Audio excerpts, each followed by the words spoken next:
Welcome to my brand new podcast, Mayhem, hosted by myself, Danielle. And joining me along the way on each episode are some amazing guests talking their personal journeys of parenthood, whether it be through younger kids, teenage kids, or adult children, and some professionals along the way as well that can potentially help some of you.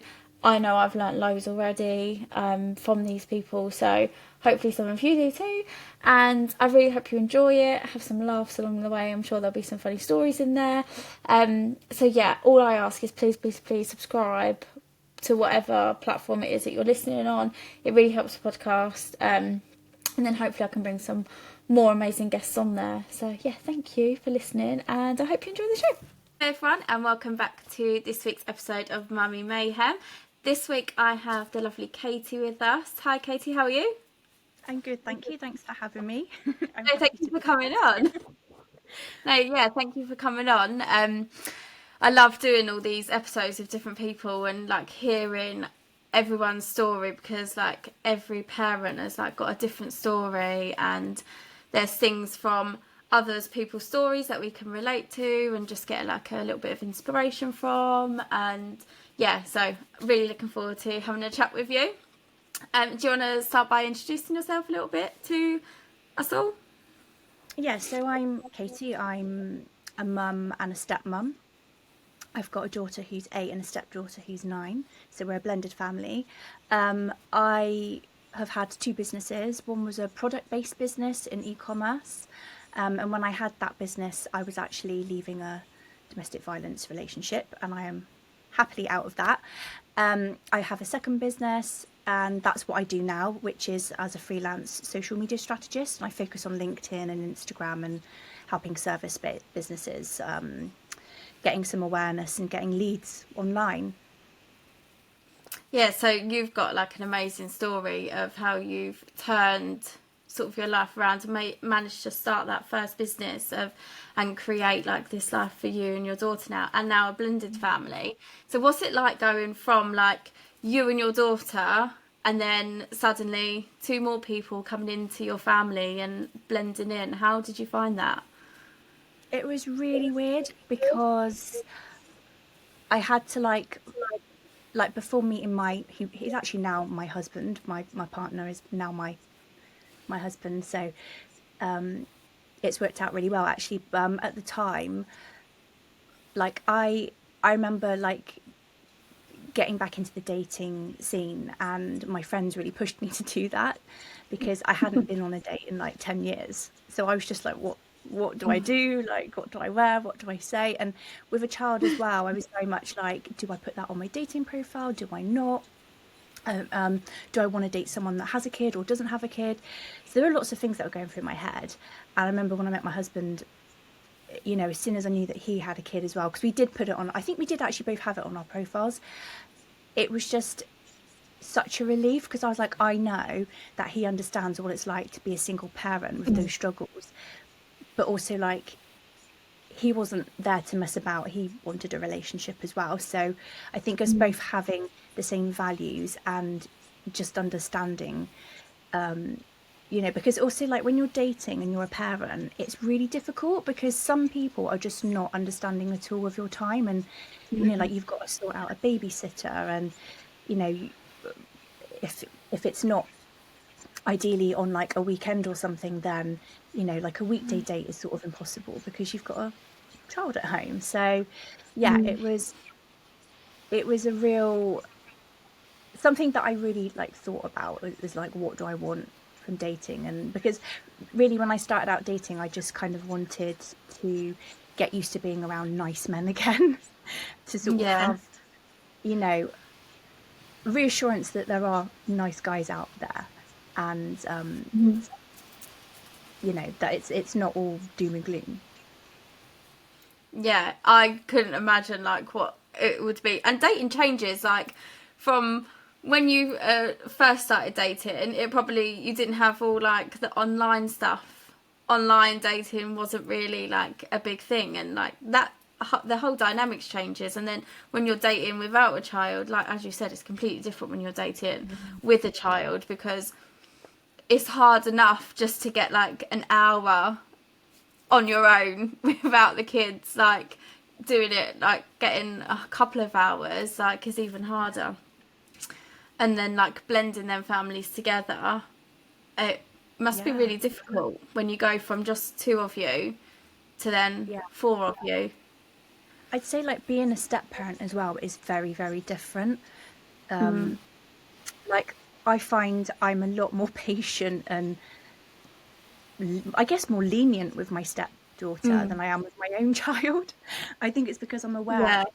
that she isn't my own. So it's almost like, you know, we always check in with each other. Like we've always had this understanding that like, yes, we still discipline them the same, but we both each find ourselves kind of being a bit more softer with each other's kids. I don't know if any other step parents do that, but yeah, I just think it's something you can't help. Like you just subconsciously, it's always back of your head, like, you know, this isn't my child, so I've got to to remember to, I guess, go easy on them. But yeah, it was a steep learning curve. And I think being a parent and a step parent, it's just, it is like having two different parenting roles. It really is. Yeah. Yeah, like I don't have like any experience of being like step mum, but like with my niece and nephew, like whilst when my niece is 18 now, so like don't discipline her, but like if I was looking after them and they like do something, I'm like, oh, like I'll tell my daughter off, but sort of with them, I'm like, oh, it's okay, like a little bit, because they aren't your children, like, and I do feel like it must be really difficult when another child comes to like live in your house, and to try and balance that feeling of, because ultimately you want to treat them like your own as well. It must be so difficult to get that balance, and adjustment as well, and that for everyone in the house, and your girls being so close in age as well. Yeah. I mean, that actually probably was a good positive because as soon as they met, I remember the day they met and they just got on so well. And we were both just like, oh, this is so lovely. And it made me feel really emotional because I was like, because you never know, like you do hear families where, you know, the stepkids hate the step parent. And I remember my stepdaughter actually very early on said, oh, you're nothing like Cinderella's evil stepmother. And I was like, oh, Winning. yeah.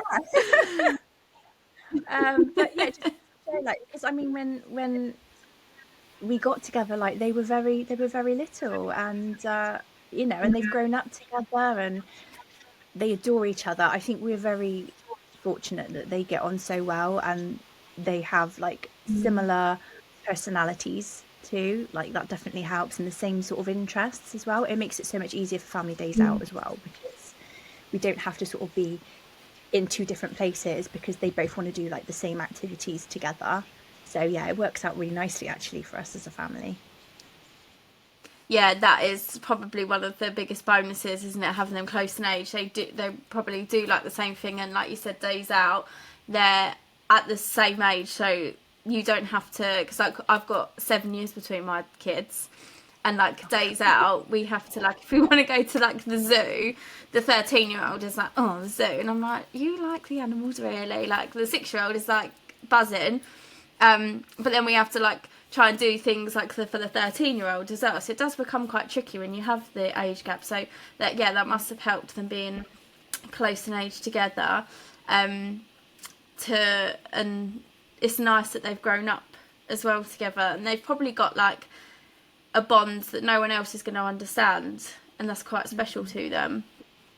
I just wanted to use this opportunity quickly to tell you about one of our amazing sponsors that we have on the podcast. They are a business called Mummy and Me Baby and Children's Wear. They are a gorgeous brand that sell the most beautiful products that you can have personalised for your children, and they are stunning. So for any occasion, birthdays, Christmas, Easter, Valentine's, everything, they do it. So check them out on their socials, on Facebook, on Instagram, and also their website, www.mummyandmebaby.co.uk. Thank you. We were talking about us being a blended family basically, and you were Yeah, and telling the me about days out, and that was, yeah. It Yeah. must be really expensive as well, though, to have like a big age gap between your two children, because I've noticed, like, once they get over the age of 12, the price hikes up when you take them anywhere, and it's just crazy. So Yeah. like if they're under 5, it's free to get into places, and then like between 5 and 12, you've got to pay X amount of money, and then 12 plus, it's like so expensive. Well, definitely down here Yeah. living, it is so expensive. Yeah, they turn when they hit 12, they class them as an adult. And I mean, like my 13-year-old, she will still eat like a kid's portion, but she like has to, like, she's not a big eat, like she'll just eat like constantly throughout the day, like little portions sort of thing. But yeah, everywhere she goes, yeah, she's an adult. Holidays, she's an adult. So like you go to an all-inclusive holiday and she's an adult, and I'm thinking, she's not eating the food that the adults are drinking. She's not drinking the alcohol that the adults are drinking. Like, she's so much cheaper than the adult, but we have to pay adult price for her because she's over 12 now. Yeah, some places are 11, but yeah, mostly 12. That's just crazy, isn't it? Like, I can't, I feel like it's just wrong to sort of charge adult price for a child. It's ridiculous, isn't it? It makes no sense to me whatsoever. It's really difficult as well No, to I like. think they should. I think we just I think crossed they over. still lagging, isn't it? Oh my god. Um, yeah, I think they should do like an in-betweeny price, like a teenager, like, because yes, they do cost more than like the younger one. They do eat more, but it's still not like quite adult. Especially like all these all-inclusive. They can't drink alcohol. They're not going to be drinking alcohol. Like, it should be like a teenager price, I think. But yeah, holiday companies is the biggest thing that we've noticed in price. Definitely, with her becoming a teenager. I can And do your imagine. girls like share stuff then? So like, sort of, you only have to buy one, or are they not happy to share? No, we have to. Oh, honestly, we have to get two of everything. Um, just very sort of, they get very possessive as well. I think they kind of, I don't know, sometimes they are happy to share and other times they aren't. Like my daughter can be really obsessive about her things. So it's like teaching them that, we always say sharing is caring. Yeah.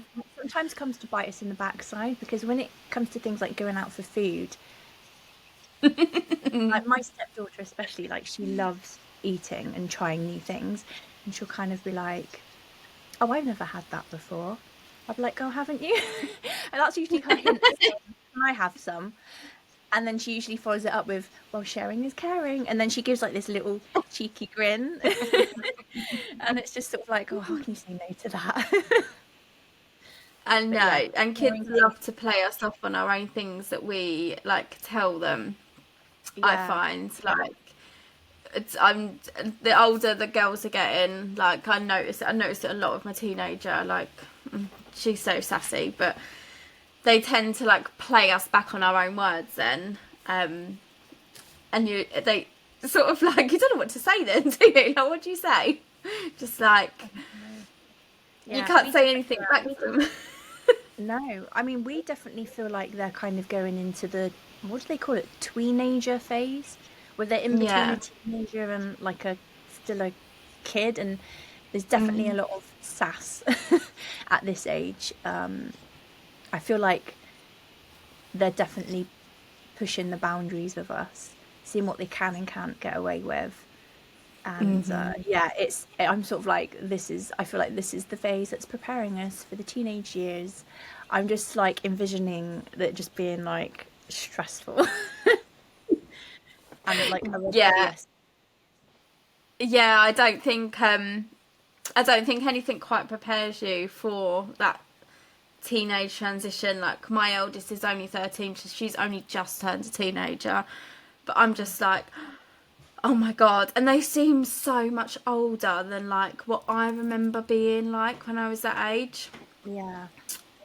And it's really difficult because obviously, like, we didn't grow up with the social media that they've got now and like the internet, and they've just got access to everything now, and yeah, it's really hard. Like, I'd love like advice off of people on how to cope with teenagers, but I guess they're all different. But yeah, I've never been a mum to a teenager, and I'm sure it'll be completely different again when my 6-year-old gets there. Because obviously Yeah, I times are imagine it's changing, really and like, I'm sure yeah, I imagine it's so daunting as well because, oh, I think we lagged again, crossed over.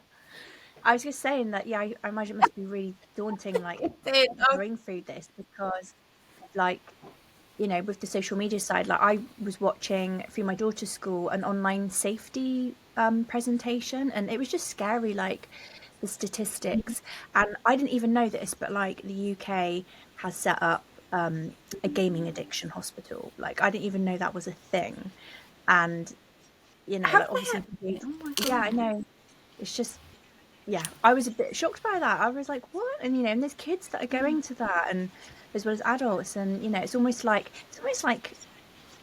a gambling addiction in a way with video gaming, isn't it? And I didn't really realize how bad it was until attending this like online safety workshop. It just made me more paranoid and worried, especially like you mentioned about social media, because like our girls, we haven't got them a phone yet. So I'm just sort of thinking when they get a phone, like you just hear all these horrible stories of bullying happening through like WhatsApp groups, and I know I see it especially within my job. Like there's a lot of online trolling that comes with being on platforms, especially if you're a public figure, and just all these things that are like making me feel very worried, basically.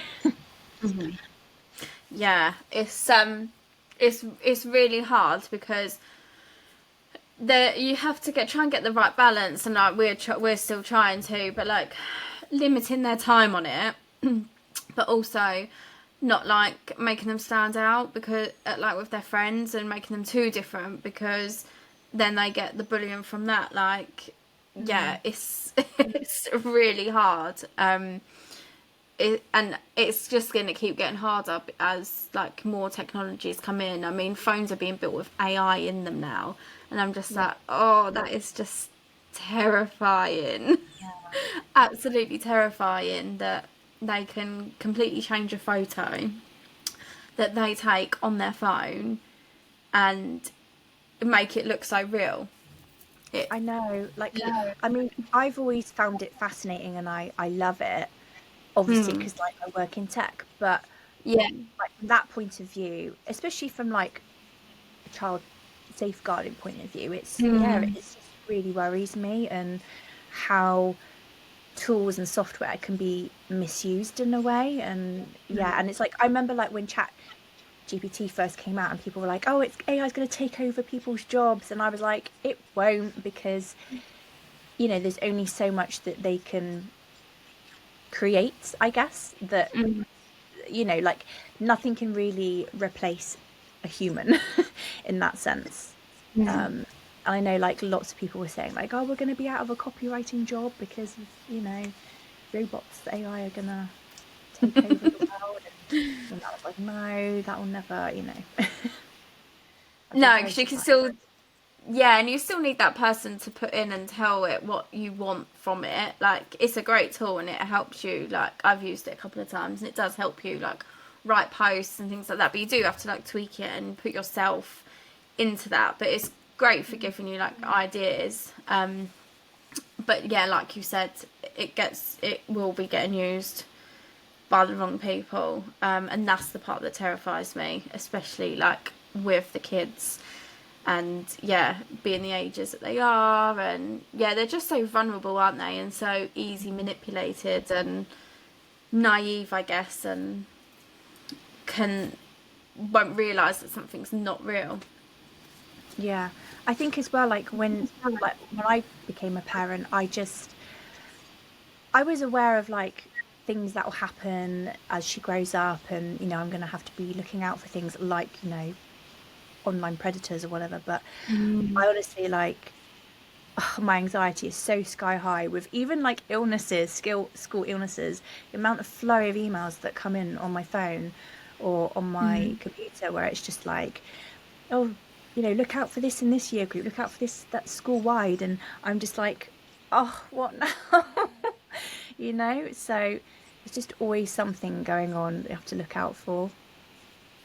Yeah, there is. And you must, with your job, you must see a lot of stuff because obviously being on social media and doing that social media for businesses, you must see the real negative side of social media as well as like obviously the positive.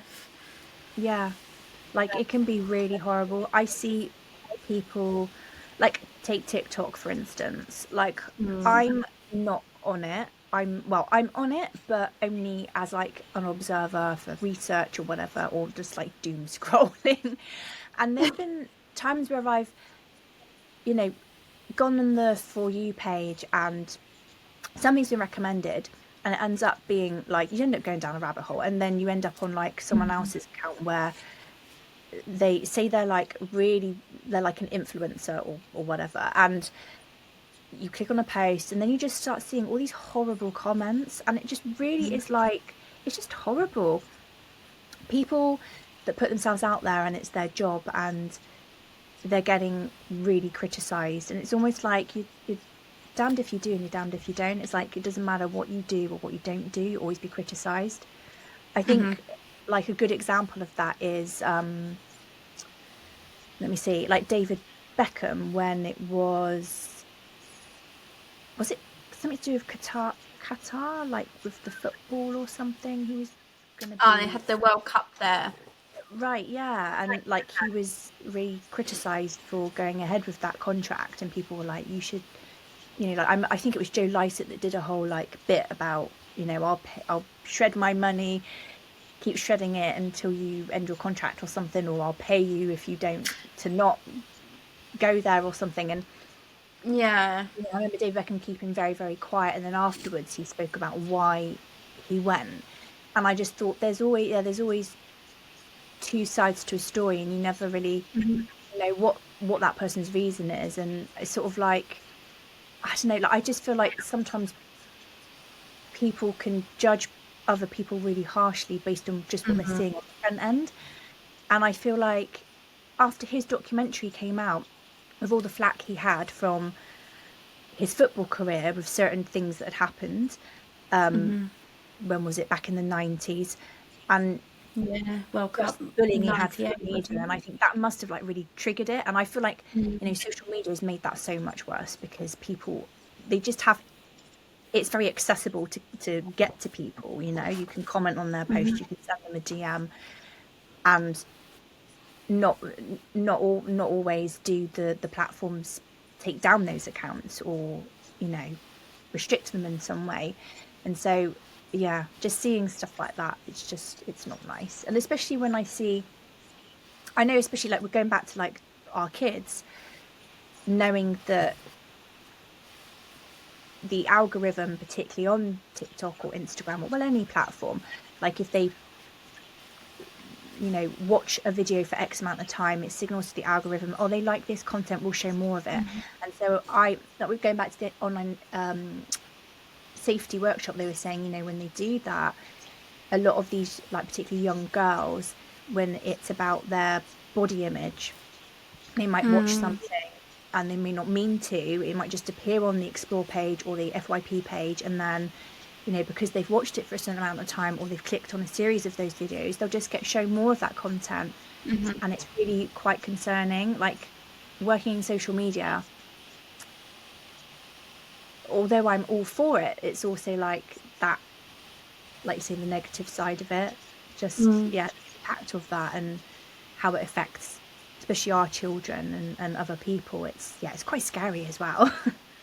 Yeah, no, it is. Do you think you've got sort of like an upper hand because your business is all based on social media? So when it comes to Yeah. like your girls' work, like having social media, you have sort of like you know social media already very well, like the Yeah. tools and like the I guess the advice that you can give them when they do start using it. Yeah, definitely. And I think knowing the platforms, or particular platforms inside out, really helps to know how to protect them and their identity as well. Like obviously, like I see so many children that are their parents set up an account for them and like, oh, it's run by mum or dad. But then I'm like, well, is it being run by the parents? You never know. And I think sometimes I think, is it really appropriate to be putting your children on a public platform like that? You know, their images and their videos, because in my line of work, it's like you should always get consent, and you should always get consent from the child. Because, well, I mean, depending on the situation, and obviously, you know, like some kids won't be able to give that consent, but there comes a time where you just think, oh, should they really have all that out there with where anyone can access it? And that's always in the back of my mind. Like obviously we've got photos and videos of our kids on social media, but we've always kept it very private. Like we don't have anything public, but even then there's no guarantee that that's safe. So yeah, that's always at the back of my mind as well. But definitely knowing how to lock down your profile so that it's as secure as possible, I think that's something that I'm definitely going to be showing them and teaching them. But I know that like as they get older in school, they're going to be learning that anyway. And I think they've already started to learn a little bit about like internet safety and, you know, like, especially because now kids, like going back to the video gaming thing, like more and more kids, you know, like you've got Roblox and Fortnite and like I'm not really particularly knowledgeable about video gaming, but my husband is, and so I'm kind of relying on him to teach them how to like do that safely, that activity safely. But yeah, in the realms of like social media, it's sort of, I feel like definitely more comfortable knowing that I'll be able to help them with that. Yeah, no, that's good. Like my eldest, she's got all the social media. She was one of the last of her friendship groups to get certain social medias, because you try and say no, like you don't have them, but when the whole friendship group has got it, her being the only one, it then becomes like not bullying, but it's like she's singled out. Like it makes her feel like crap about it. And so like going back to that, getting the right balance, and it's really it is really hard. And my worst social media that I hate probably the most is Snapchat, because it's also like hidden, and I really didn't want her to have Snapchat, but again, all of her friends have got it, all of her friends use it, and it's really hard to keep her out of that, because I know like she'll probably download, well, she can't download it actually without me knowing, because still all of her like apps and things come through like my phone, I have to accept them and things like that. But I do, like, she will let us go through her phone at any time. She knows that I will like have a look through her social medias and her conversations, and I guess having that open relationship with them, that they can come and tell you like, oh, this weird person's messaged me. And I do find with the gaming, it's more accessible for someone that they don't know to access them on the gaming than it is like on their social medias. I'm a bit like you. I like gaming, but I'm not really in the know of the online side of it. But my husband is. So yeah, he takes that role of like making sure. But yeah, I guess it's having like that open relationship with your kids, and just saying like, any weirdos that come and talk to you, or anyone that you don't know that asks to be your friend or anything like that, just flag it, because you never know who they are. Like, you hear the horror stories, don't you? And it's terrifying.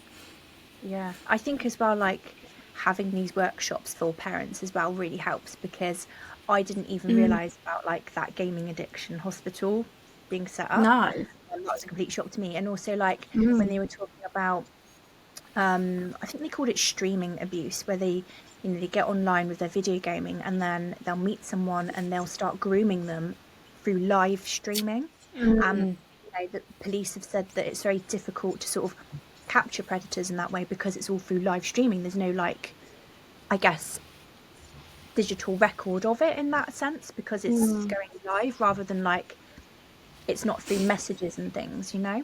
I don't know.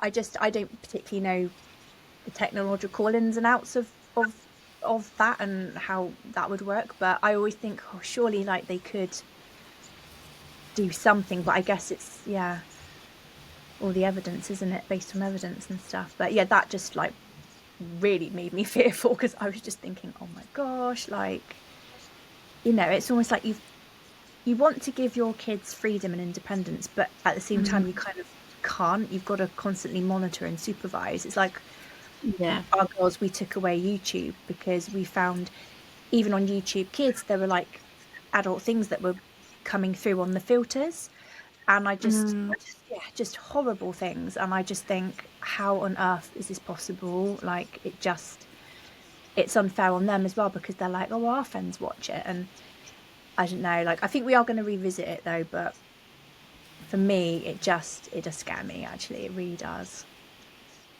It's again, it's that whole balance. It's really hard to do. Like you said, you're damned if you do and you're damned if you don't. Like, it's so hard to get like the actual, and I don't think there is a right or a wrong answer. I think all families are different, and what works for one family is not going to work for another.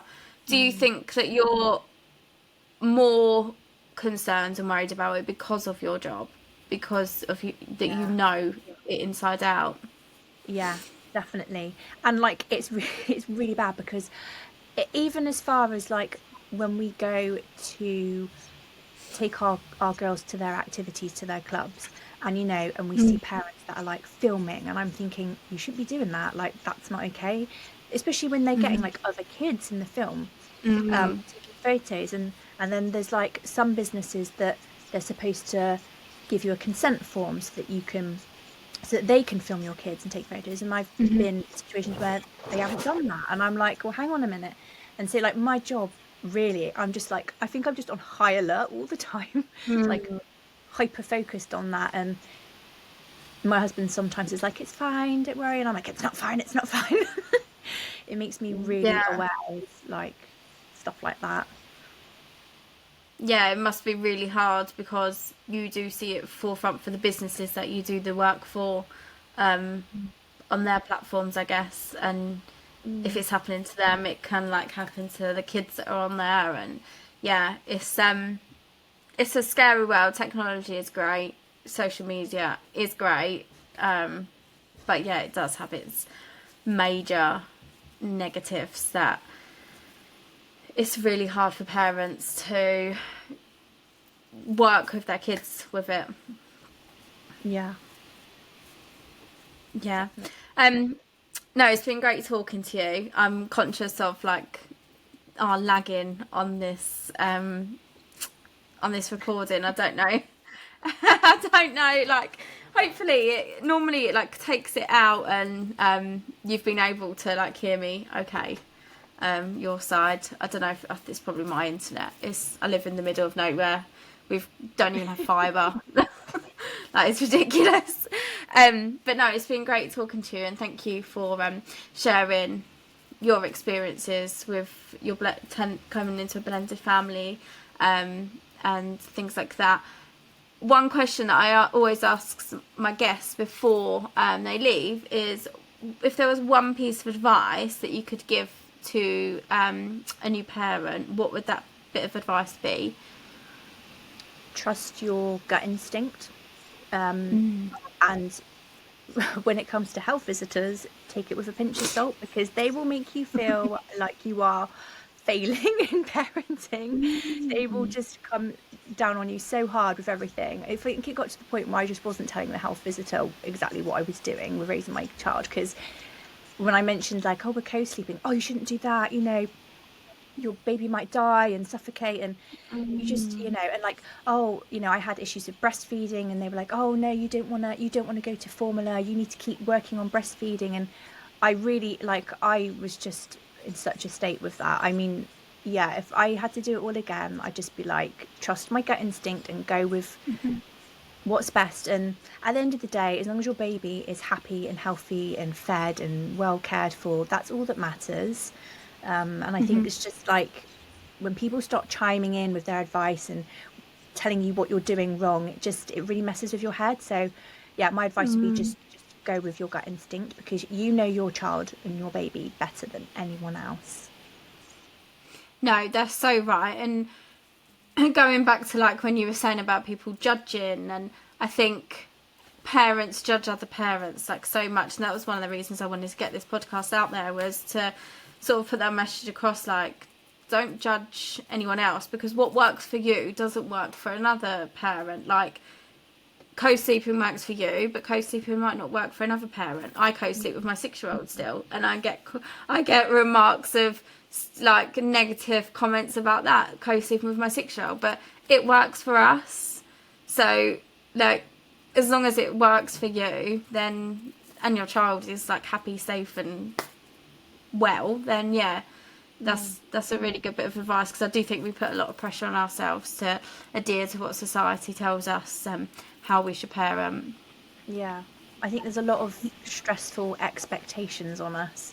We're expected to be perfect, and actually we're not. We're only human. And you know, my first year of motherhood was just it was, there was a lot going on, and you know, everything that my daughter could have had, she did have, like acid reflux, colic, sleep apnea, just everything. And it was just like life's challenges being thrown at me all in one go.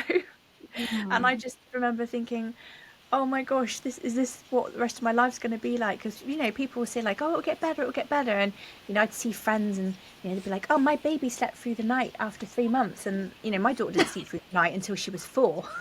And I'm thinking 4 years, you know. So I'm just like, just go with it, just go with the flow. And you know, as they get older, it will, you know, problems that seem really like, oh my gosh, this is the end of the world, will resolve themselves. And then, you know, I'm not saying like it gets easier in the sense that you're not going to have other issues. I mean, there's always new challenges with parenting, but just you get better at dealing with it, I think, and better at like knowing your limits as well. Yeah, definitely. Yeah, it doesn't get, challenges just get different as they get older. And yeah, you do look back at like the challenges that you had and beat yourself up over so badly when they were like toddlers, and you think, oh, like, it's fine. why did I feel so bad? But I do it is like you say, the pressure, this like society's pressure on people and on parents, that just needs to go. And just let parents be parents and get on with it how works for them. Yeah, definitely. Yeah, so that's a great bit of advice. Listen to your gut, because your gut is never wrong. You know your kids, like you said. And yeah, no, definitely. No, thank you. Sorry about the lagging. I hope you was able to hear me okay. That's okay. I was just thinking, I hope you could hear me as well, because I think there was like a crossover there, but joys of tech. Oh, I know. It's great, but it has its downfalls. But no, yeah, I could hear you. Okay, I just think there was like a little bit of a lag, but it's all good. It'll be fine. That's life, isn't it? It is. Welcome to my world. Yeah, I'm fine. Don't worry, I'm with you. But no, thank you so much. Thanks for having me. No, it's been a pleasure. And if anyone wants to reach out to you for social media, for their business and social media management, all your links are on this podcast episode. So if anyone wants to speak to Katie, her links are there, and you can reach out to her. Thank you so much for joining. Thank you. Really quickly before you go, I just wanted to tell you about another one of our sponsors that we have here on the podcast, and that is the gorgeous Atta Children, the contemporary children's tableware company that's eco-friendly and sustainable. They've got brand new owners, so some really exciting things happening over there for them, so make sure to check them out. They've got the most beautiful designs, colours, perfect for the modern day living. Find them on their socials on Facebook, on Instagram or TikTok, or on their website, which is www.attachildren.com. Thank you.